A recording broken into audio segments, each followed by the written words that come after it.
Rod. And this is it's a tough space for I'm in, because I know they hate me personally and they take it out on my constituents, because old white guys who are former governors tend to land on their feet okay type of thing. But in all fairness on the timing, I removed myself, and then 2 days later, Renee Good is murdered. But I think one of the things is I have no political consideration, will never run for an elected office again. Never again. Never again. And I will Wait, did you just hear that? A sitting governor basically calling it quits while throwing a weird jab at his own demographic. The energy in this room is beyond awkward. We need to look at how this whole thing actually fell apart. Renee Good is murdered, but I think one of the things is I have no political consideration, will never run for an elected office again. Never again. Never again. And I will just do the work. And what I found is, again, I'm going to say this, there's heroes on the streets that we don't know their names. They're never going to run for office. And those grass-top leaders brought this administration to their knees this week to do something about it. So there's other ways to serve, and I'll find. You can see it in his eyes. That's the look of someone who knows the exit door is the only option left. He's doubling down on never running for office again.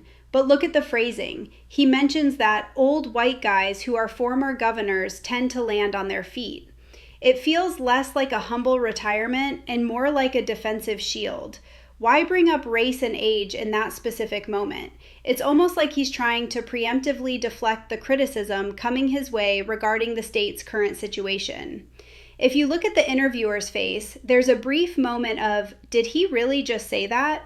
This wasn't just a political statement. It felt like a personal surrender on national television. When a leader starts talking about their own inevitable safety while the city is in a state of emergency, you know the disconnect is real. Is Minneapolis a safer place? There's a lot of terminology about what is or what isn't a sanctuary city. But in Minneapolis, we have something called a separation ordinance.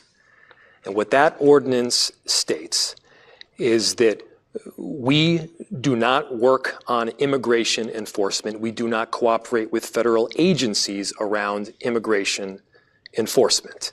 We do work extensively with federal agencies to protect people and keep them safe. As I mentioned. Now check out this shift.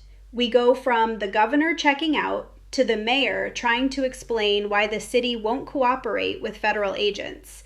The lady asking the question is a retiree. You can see the genuine concern in her posture. Then Mayor Fry jumps in with separation ordinance. That is such a heavy political term for we aren't talking to ICE. He's trying to frame it as a safety measure so people aren't afraid to call 911. But look at the crowd. There is a palpable tension there. He's essentially admitting that the city has created a wall between local police and federal immigration enforcement.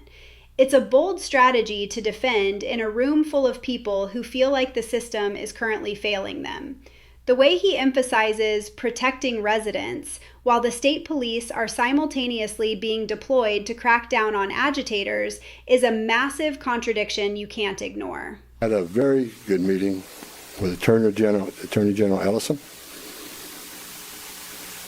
and he has clarified for me that county jails may notify ICE of the release dates of criminal public safety risks so ICE can take custody of them upon the release from the jail. And here is the grave mistake coming full circle. After all that talk about sanctuary status, the Border Czar Tom Homan steps up and reveals that the Attorney General actually clarified that county jails can notify ICE. This is a total 180 from the narrative the mayor was just pushing. This is the moment where the local policy hit a brick wall of federal reality. Homan looks completely locked in here. No political fluff, just this is happening now. It explains why the governor is suddenly so eager to leave the stage. When your local ordinances get bypassed by a simple clarification from the AG, your political leverage disappears overnight. It's a wild sequence of events, from defiant sanctuary speeches to federal agents moving in and the governor essentially waving the white flag.